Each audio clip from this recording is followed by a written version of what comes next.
Boa noite a todos. Graça e paz. Amém. Trago aqui um abraço da nossa comunidade do Jardim São Francisco a todos, né? E vamos abrir a palavra do Senhor, né? Se você fechou o texto que o reverendo Sami pediu para abrir em Romanos, capítulo 1, para iniciarmos o principal texto, né, que Martinho Lutero se debruçou sobre este tema, Romanos capítulo 1. Para deixar claro, a gente não combinamos nada, né? É o Senhor que por graça vai conduzindo todas as coisas. Romanos capítulo 1, versos 16 e 17. Estarei lendo novamente para introduzirmos o assunto. Assim nos diz a palavra do Senhor: pois não me envergonho do Evangelho, porque é o poder de Deus para a salvação de todo aquele que crê, primeiro do judeu e também do grego, porque a justiça de Deus se revela no Evangelho, de fé em fé, como está escrito: o justo viverá por fé. Vamos orar mais uma vez. Pai Santo e Deus Eterno, todo louvor e toda glória seja dada tão somente ao Teu nome. Amém. Todos nós estamos diante do Senhor e diante da Tua palavra e necessitamos que o Senhor abra o nosso entendimento e aqueça o nosso coração nesta noite, pois todos nós dependemos de Ti. Que o Senhor perdoe a iniquidade do nosso coração, a perversidade da nossa mente e nos receba no Teu trono de glória. É no nome de Cristo que nós oramos e também pedimos. Amém. Amém. Então, o tema que me foi passado é o sola fide de hoje, né? Somente a fé para os nossos dias hoje. Somente a fé é suficiente para a nossa salvação hoje. E quando falamos de fé, é uma palavra tão pequena, né? Possui apenas 2 letras e tem um significado muito grande, muito extenso.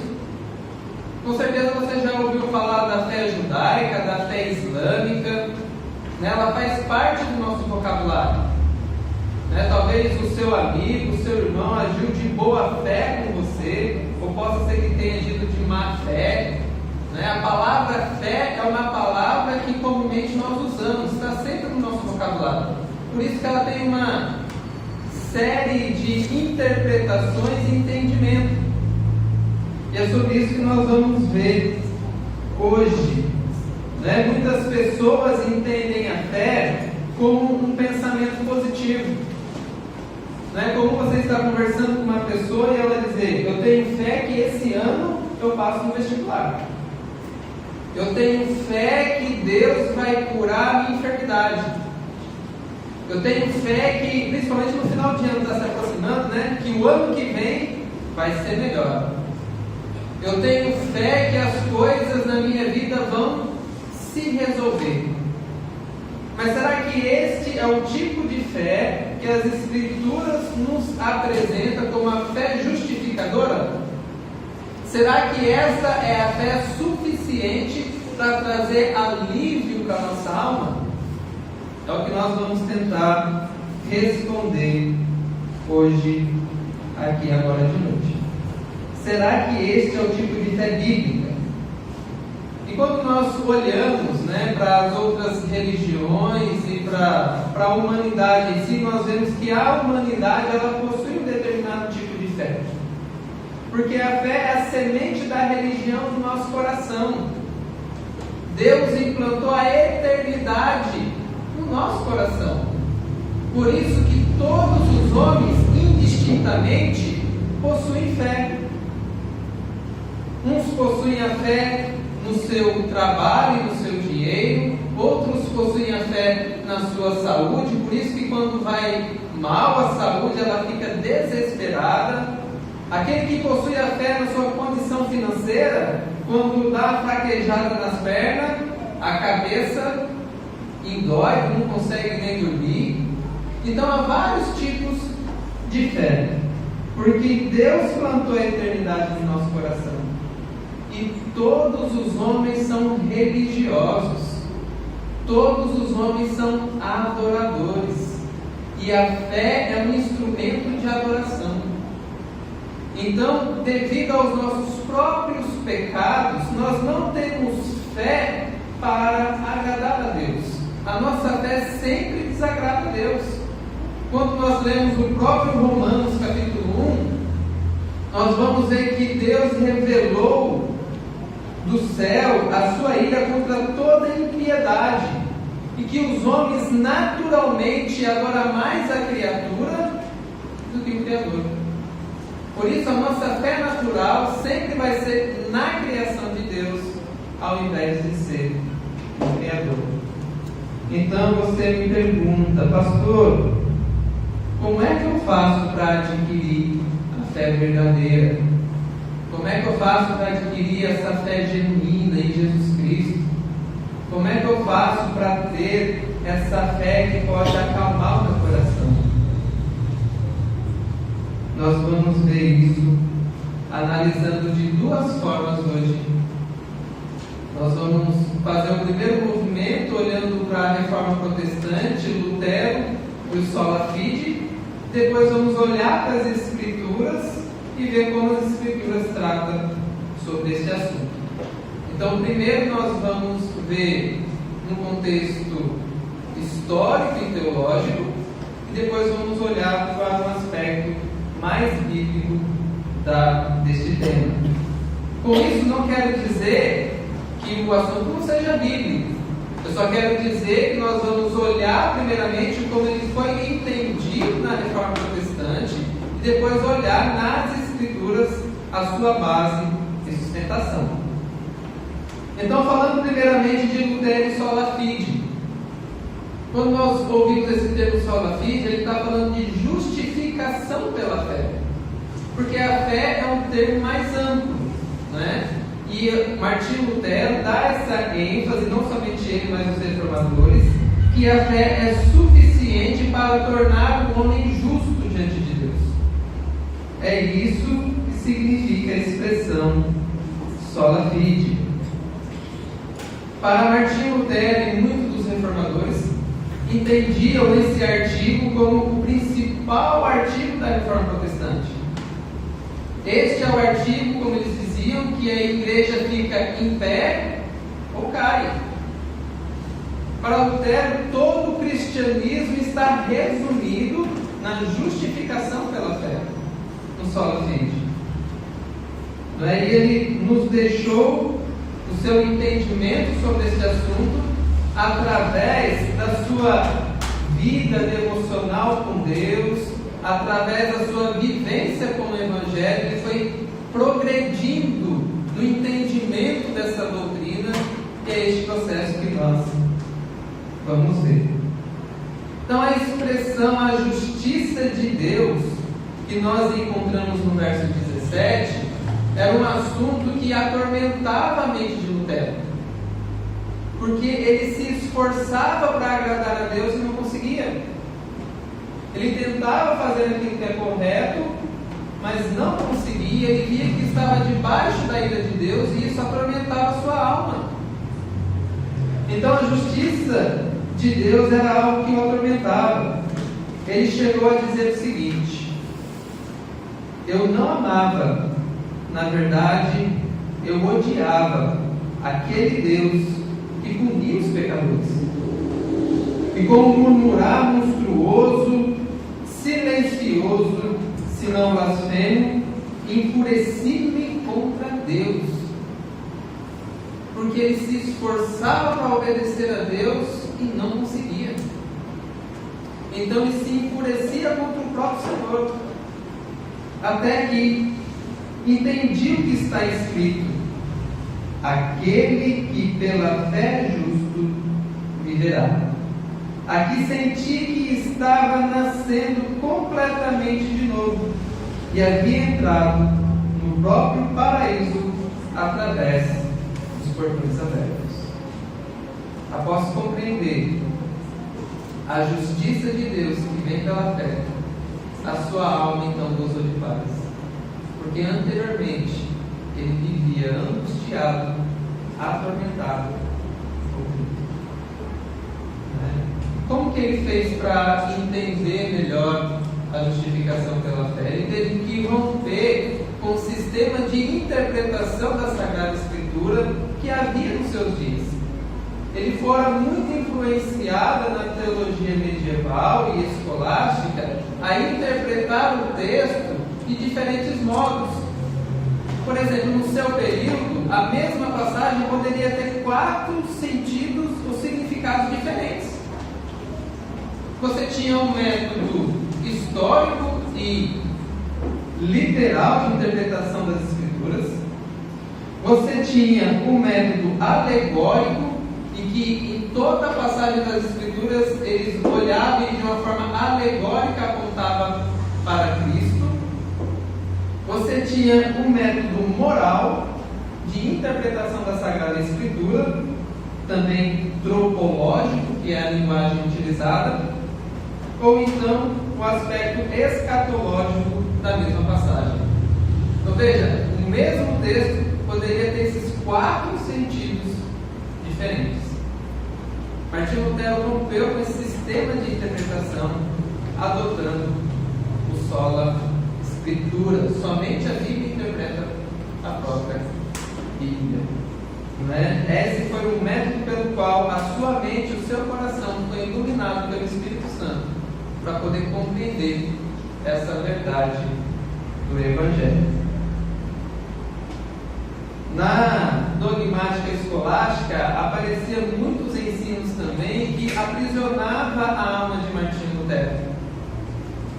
Um deles era que no sacramento batismal a criança era regenerada pelo Espírito, e a partir de então os pecados cometidos pela pessoa deveriam ser confessados para que eles fossem perdoados. Então Martinho Lutero não parava de se confessar, o dia inteiro se confessando, até que o seu confessor se cansou de ouvi-lo e o repreendeu. Seu confessor chegou para ele e disse assim: olha só, vem cá, Martinho, vem cá, meu irmão.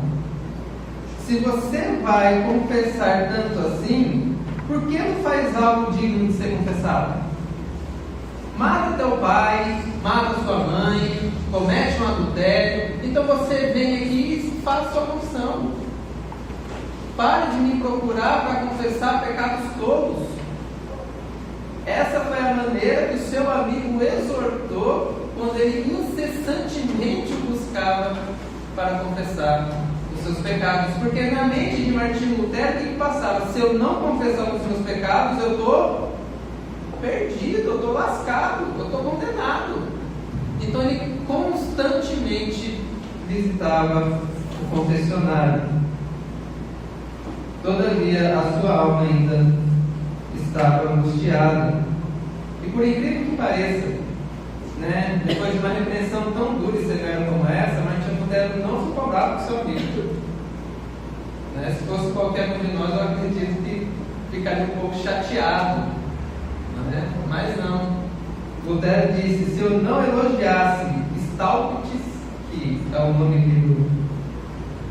do tutor dele, seria um asno condenável, ingrato e papista, porque ele me trouxe a luz em Cristo. Se Staupitz não tivesse me ajudado, eu teria sido tragado no inferno. Porque apesar das repreensões que o seu amigo lhe fazia, esse seu amigo também sempre apontava para ele as chagas de Cristo e a cruz do seu Salvador. E ali começou realmente um processo de entendimento sobre a justificação pela fé, porque ele almejava ser um homem justo diante de Deus, mas por ele mesmo ele via que não conseguia. Até que Martinho Lutero amadureceu a sua fé em 1535. Nós comemoramos a reforma em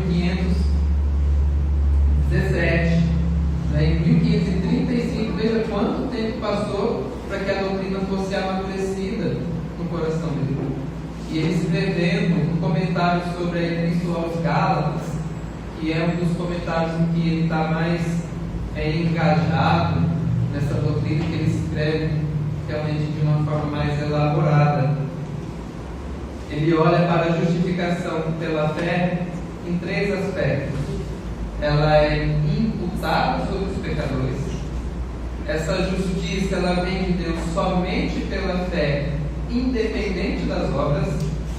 E a pessoa que creu no Evangelho, que recebeu a salvação pela fé, que ela foi justa, ela é plenamente, totalmente pecadora, mas também é totalmente justa simultaneamente. Então, aquele que creu no Evangelho, pela fé em Jesus Cristo, ele continua sendo um pecador. Ele não deixou de ser pecador. Mas pela sua fé no Salvador, diante de Deus, ele é considerado ao mesmo tempo completamente justo. Por isso que nós encontramos nas Escrituras o termo justo. Não deixarás que o justo veja corrupção. Já fui moço e sou velho, nunca vi um justo padecer necessidade, nem a sua descendência mendigar o pão. Então você tem essa linguagem do justo sempre algo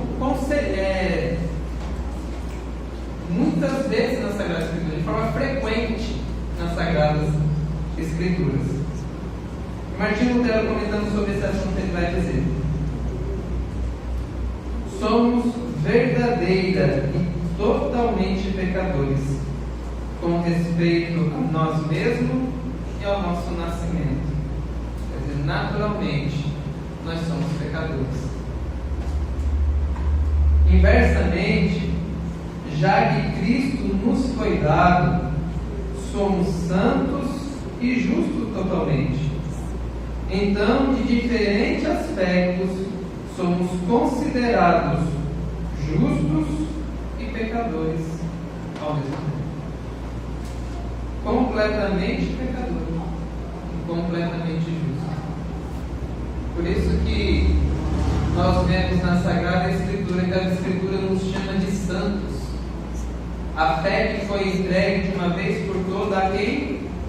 Aos santos, porque eles são justificados pela fé e recebidos por Deus, como se ele não houvesse nenhum tipo de pecado sobre ele.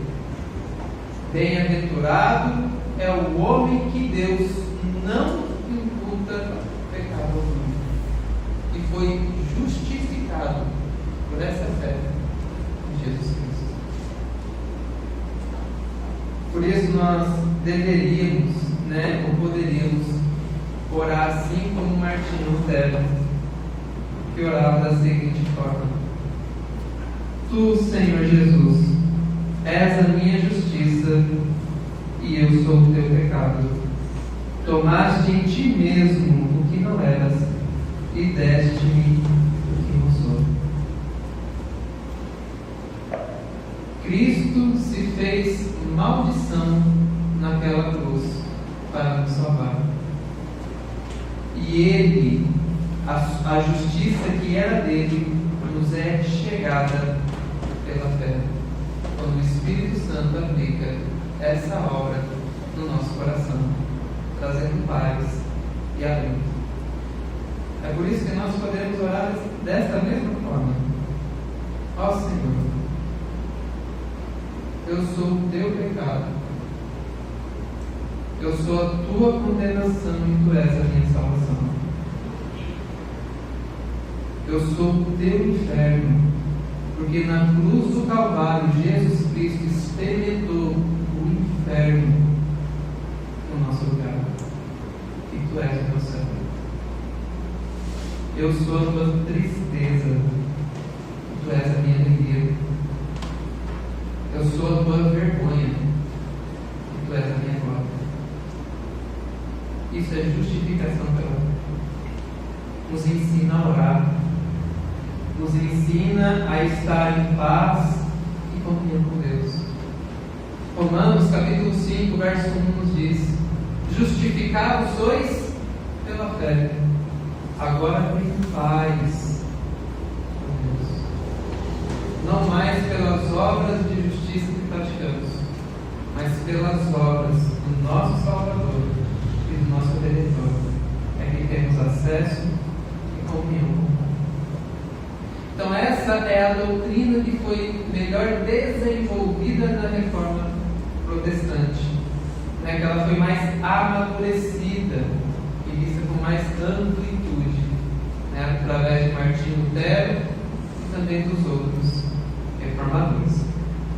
Agora nós vamos ver um aspecto mais bíblico e olhar para a Sagrada Escritura, principalmente em Hebreus. Se você quiser, eu aconselho que abra as Escrituras em Hebreus capítulo 11, a partir do verso 4, para ver a justificação que vem pela fé que nos é imputada. Homens e mulheres são recebidos por Deus favoravelmente pela fé na sua promessa. Não é? Hebreus, isso mesmo, capítulo 11, verso 4. Eu vou citando aqui, os irmãos acompanhem junto comigo.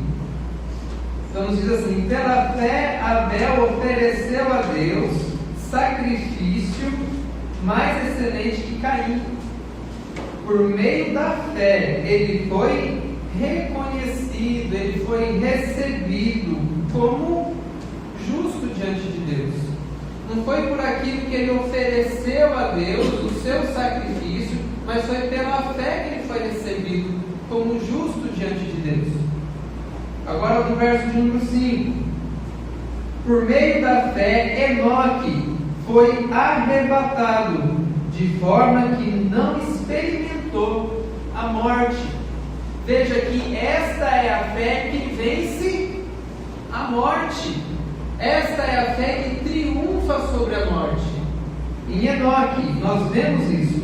Agora no verso 7: pela fé Noé, quando divinamente orientado acerca dos acontecimentos que ainda não podiam ser vistos, movido por santo temor, construiu uma arca a fim de salvar a sua família.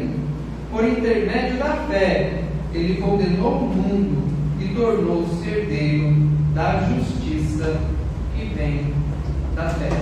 Veja como é amplo a linguagem de justificação na Sagrada Escritura pela fé somente. E aí você pergunta: que fé que eles possuíam aqui, se Cristo ainda não tinha vindo, mas eles haviam recebido a promessa em Gênesis 3,15, que a semente da mulher viria para esmagar a cabeça da serpente. E por crer nesta palavra e pela fé, eles foram abençoados e recebidos por Deus.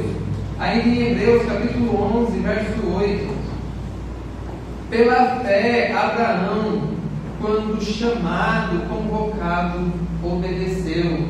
Veja que essa fé é uma fé operante. Aquele que crê, logo obedece. Eu não obedeço para ser salvo e crer. É o contrário. Eu creio, então eu passo a obedecer. Nós vemos isso por meio do patriarca Abraão.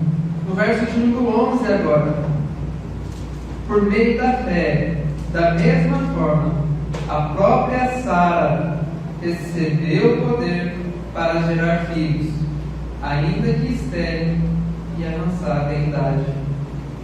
Agora do verso 32 ao 34, o autor da carta aos Hebreus diz: quantos exemplos mais darei?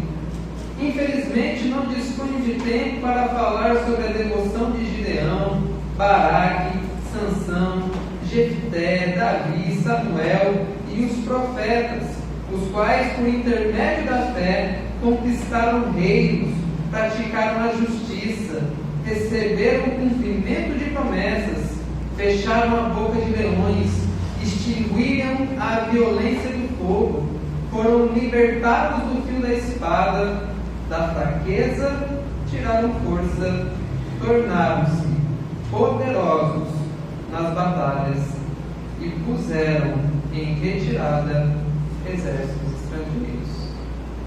Vemos então que esta fé é a fé que vence o mundo, e ela é recebida tão somente pela graça soberana do Deus vivo. Aí você pode perguntar: pastor, quem é que tem essa fé? Quem é que tem fé como essa? A própria Escritura nos responde. Caminhe um pouquinho para frente até Tito, capítulo 1. Tito, capítulo 1, depois de Timóteo. Quem possui a verdadeira fé? Tito, capítulo 1, a partir do verso 1.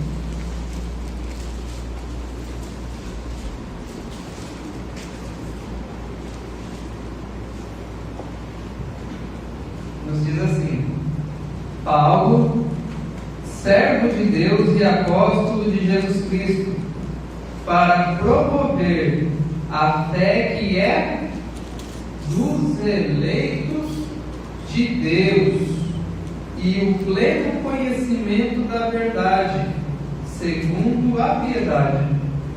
Escrevo na esperança da vida eterna, que o Deus que não pode mentir prometeu antes dos tempos eternos, e no momento oportuno manifestou sua palavra mediante a pregação que me foi confiada por ordem de Deus, nosso Salvador, a Tito, verdadeiro filho, segundo a fé comum.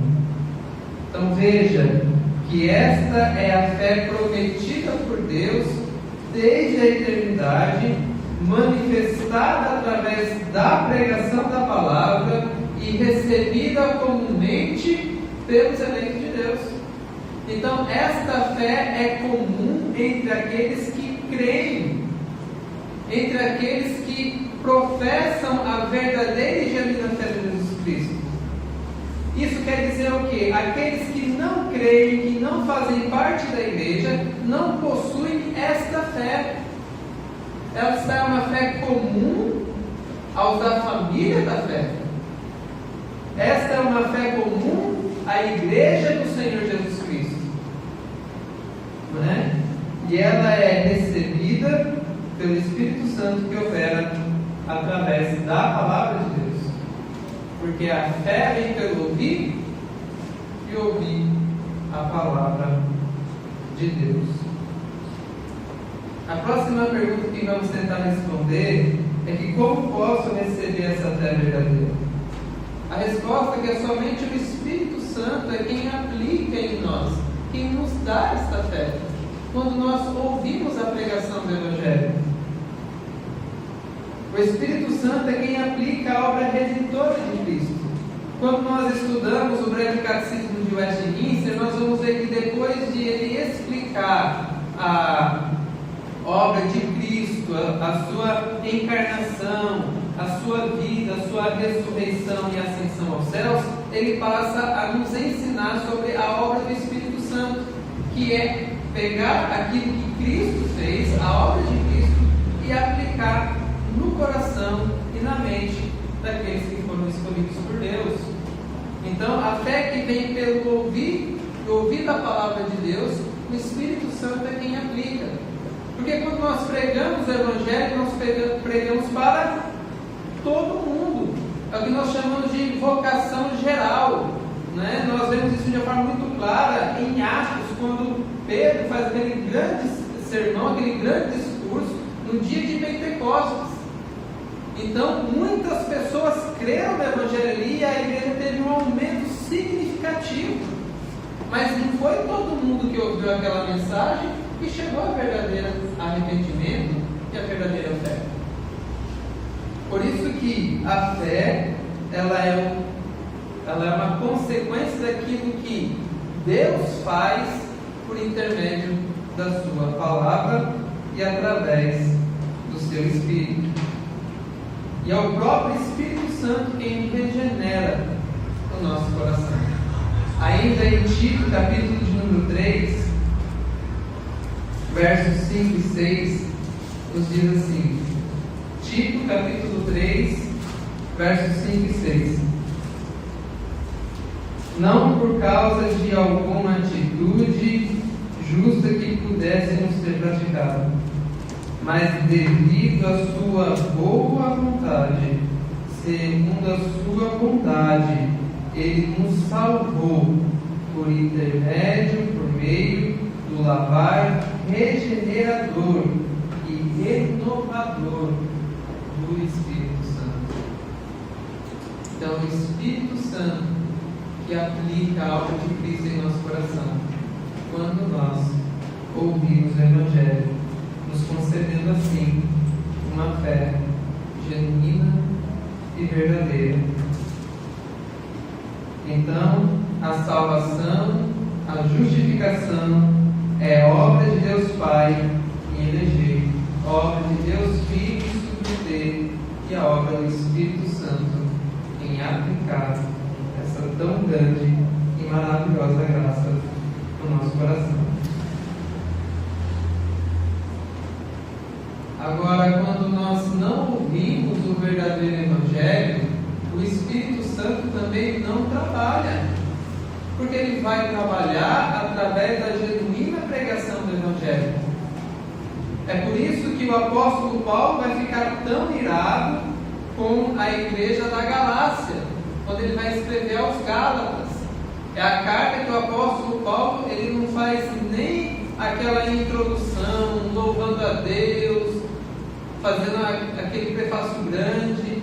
Não, ele já chega nervoso. Abra comigo em Gálatas, capítulo número 1, para vermos que em Gálatas o Evangelho estava sendo diluído. Gálatas, capítulo número 1.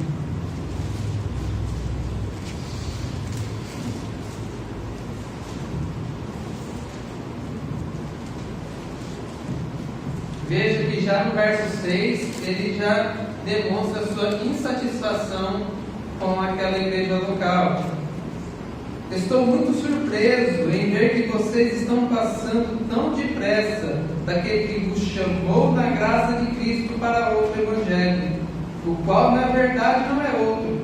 Porém, há alguns que estão perturbando vocês, querendo perverter o evangelho de Cristo. Mas, ainda que nós, ou mesmo um anjo vindo do céu, pregue a vocês um evangelho diferente daquele que temos pregado, que esse seja anátema. Então, o que o apóstolo Paulo está fazendo? Tem gente no meio de vocês que estão pervertendo o evangelho. Como que estava pervertendo o evangelho? Dizendo que para eles serem salvos, eles deveriam crer em Jesus, mas fazer as obras da justiça que era revelada na palavra.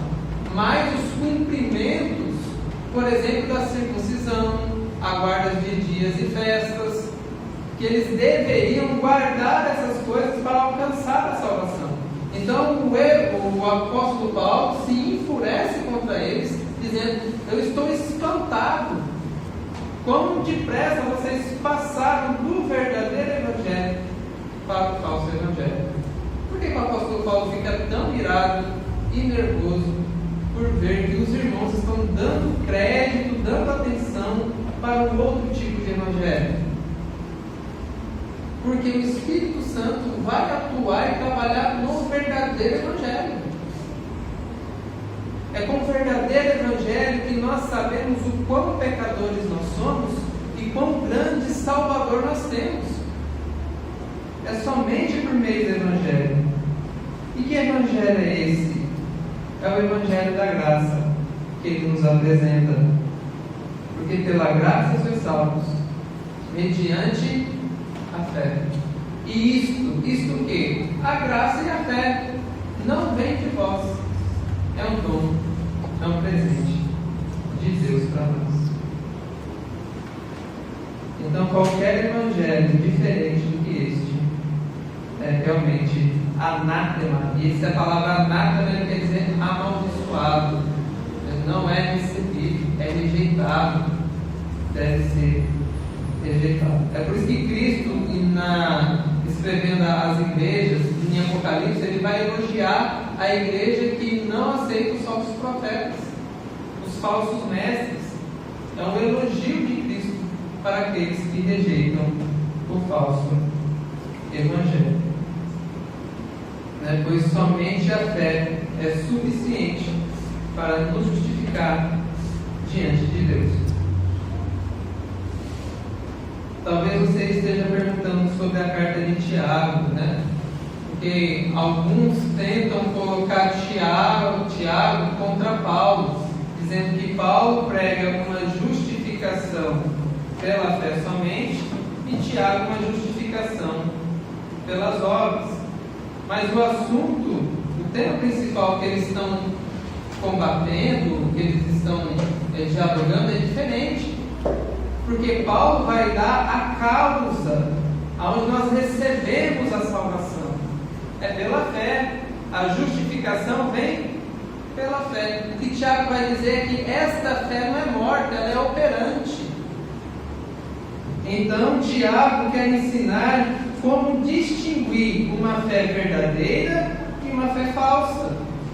Por isso que Tiago vai dizer, se o irmão está com fome e você despeça e fala, Deus te abençoe, e tenta com que ajudar, a sua fé não é verdadeira.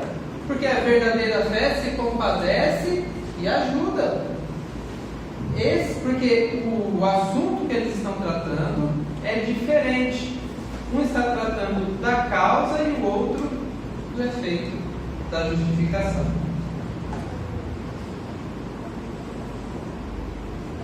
E uma vez que nós recebemos essa fé, nós podemos perdê-la, podemos extingui-la. Será que nós podemos perder a fé que uma vez recebemos do Espírito Santo?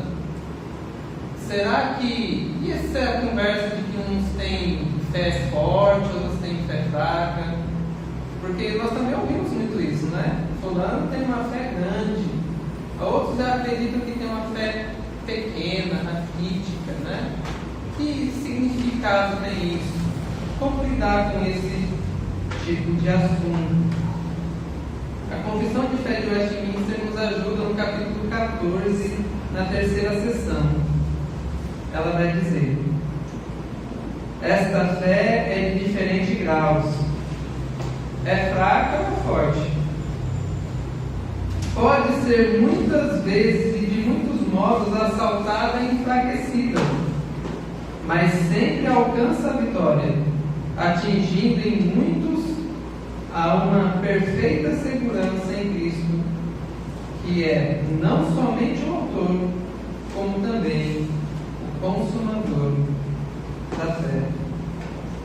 Como a fé verdadeira pode ser aumentada ou enfraquecida. Todas as vezes que nós negligenciamos os meios de graça, a leitura da palavra de Deus, a participação nos sermões, todas as vezes que nós não nos dedicamos na oração, a nossa fé é enfraquecida. Quando nós negligenciamos a mesa do Senhor, a ceia do Senhor, a nossa fé é enfraquecida. Mas ela também pode ser fortalecida, ao passo que nós nos dedicamos à leitura da palavra de Deus, que é o meio pelo qual Ele nutre a nossa fé e gera fé em nós. Ela é fortalecida, ao passo que nós nos dedicamos à comunhão dos santos, ao passo que nós nos dedicamos a uma vida devocional mais intensa, ao passo que nós participamos da mesa do Senhor, esta fé é revigorada, ela é fortalecida, ela é aumentada, ela ganha força. Então Deus sustenta a nossa fé. Mas uma coisa é certa: mesmo quando a fé é fraca ou pequena, ela não deixa de agradar a Deus. Nós jamais podemos perder aquilo que Deus nos dá, que é a fé, e a salvação e a justificação dos nossos pecados. Aquele que foi comprado por Cristo será dele eternamente. Quer ele tenha uma consciência disso mais vívida, quer ele esteja passando por dificuldades. Nós vamos ver aqui alguns pontos práticos dessa doutrina da justificação pela fé. A primeira coisa é que nós não precisamos fazer nada para ser salvo. Com essa doutrina, que a salvação e a justificação não é fundamentada naquilo que eu faço, mas naquilo que Deus fez por mim em Cristo, ela tem duas consequências. A primeira é que ela quebra com todo o orgulho do nosso coração. Porque ela nos mostra que, por mais que nos esforcemos, por mais que trabalhamos e lutamos para agradar a Deus, Deus não nos trata segundo aquilo que fazemos. Deus conhece a soberba do nosso coração. E ao passo de saber que ela não contribui em nada para a salvação, Deus abate o arrogante. Entender que ele não é melhor do que um membro mais simples e comum da sua igreja local, por mais que ele esteja envolvido com tantas atividades que for. Deus abate o soberbo, mas também ele exalta o abatido e humilde. Porque quando você se esforça para agradar a Deus e não consegue, não é por aquilo que você faz que você é recebido por Ele, mas é por aquilo que Deus faz em Cristo. É pelas obras de Cristo que nós somos justificados. Por isso que aquele que está abatido encontra na justificação pela fé o consolo da sua alma. Outra coisa importante é saber que o amor de Deus nunca muda por nós. Não importa se nós oramos 3 horas consecutivas ou se foi 10 minutos. Não importa se nós lemos 20 capítulos da Bíblia hoje e amanhã nós mal conseguimos pegar nela. O amor de Deus não muda por causa disso. Agora a nossa fé pode ser enfraquecida, fortalecida, mas a disposição em Deus não muda. Ele continua te amando hoje como Ele te amou ontem e vai te amar eternamente. Porque Ele te viu antes da criação do mundo. Ele já enviou um Salvador para você. Ele já morreu na cruz por você. Então não importa o que você faça, Ele jamais vai deixar de te receber como filho. Nós vemos isso na passagem, na parábola do jovem que pediu a fortuna do seu pai para sair e esbanjar com as prostitutas e gastar naquilo que não devia. O pai nunca deixou de amar o filho pródigo. Nunca deixou. É claro que o que ele fez foi errado e ele teve muitas consequências com isso. Mas o pai nunca deixou de amá-lo. Deus nunca vai deixar de nos amar. E outro ponto importante também a ser considerado é que não importa se a nossa fé é pequena ou grande. Não importa se ela é fraca ou se ela é forte. Desde que seja a fé verdadeira e genuína, ela é suficiente para que Deus responda às nossas orações e nos receba no seu trono de glória. Se nós lembrarmos do centurião que tinha um empregado, um soldado que ele amava, que estava doente, ele foi pedir para que Jesus o curasse. Depois de pedir para Cristo, Cristo disse que iria até ele, então o centurião falou: não, dê uma palavra e o meu servo será curado, será salvo. Jesus responde o quê? Nem em Israel eu vi tamanha fé. Nunca. E então, quando ele voltou para sua casa, o servo tinha sido curado. Mas nós temos uma outra história também, de um homem que tinha um filho endemoniado, que nem os apóstolos deram jeito nele. Então ele chegou a Cristo e disse: Senhor, me ajude na minha pequena fé. O filho dele também foi visitado. O filho dele também foi curado. São que tanta pequena fé, uma grande fé, são recebidos por Deus. Então não importa o tamanho da sua fé. Importa se ela é verdadeira. Se você realmente está acreditando, se você acreditou naquele que morreu na cruz do Calvário, no seu lugar. Se você realmente acredita que Jesus Cristo é o Filho de Deus. Se você realmente acredita que Ele morreu na cruz, Ele se fez maldito para te salvar. A fé verdadeira e genuína é uma fé viva, não é uma fé morta e inoperante.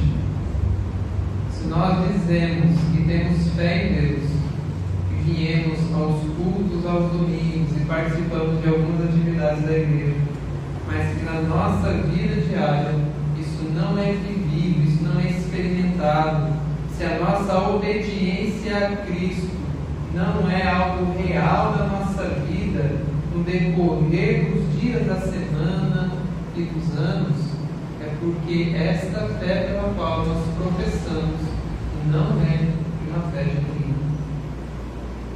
Porque a genuína fé gera transformação, é uma renovação da mente no coração, levando o nosso coração e a nossa mente cativa a Deus, fazendo com que nós nos acheguemos a Ele com plena convicção, certo de que Ele sempre há de nos responder favoravelmente, porque Ele é o nosso Pai, Ele é o Pai nosso e cuida de nós.